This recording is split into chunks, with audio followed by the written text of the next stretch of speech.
Erica, you mentioned artificial intelligence. I'd like for you to stay a little bit on the topic and elaborate a little bit more. What are your thoughts in general about artificial intelligence in general? How does it influence the society?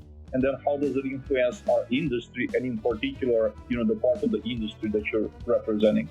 AI just holds tremendous potential as a tool to create efficiencies in real estate, no matter what sector you're in. I think by leveraging it, we can streamline various processes, automate process, and we've always been able to automate processes, but really that sophistication I think comes into play here. It really overall enhancing the experience.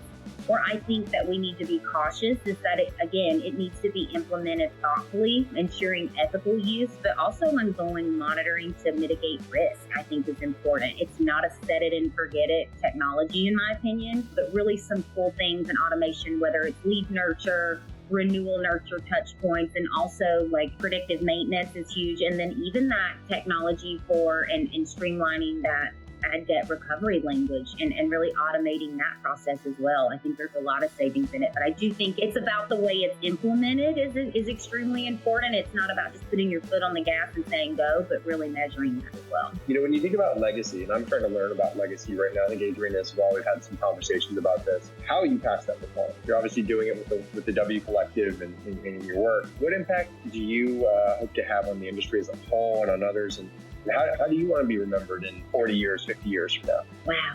I hope I do this question justice. I want to be someone who's looked at that I wasn't afraid to embrace change. I wasn't afraid to stand and challenge the status quo. And I know we talk a lot about the work that we're doing, but an impact and things that I hope I'm remembered for is that I was bold enough to stand up and say, hey, at this interface conference, a lot of us are, on this panel and we're talking, and I want to be remembered for being brave enough to say, hey, we are not forced to have this mindset. Let's look at what we're doing for parental leave. How can we keep women in the workforce?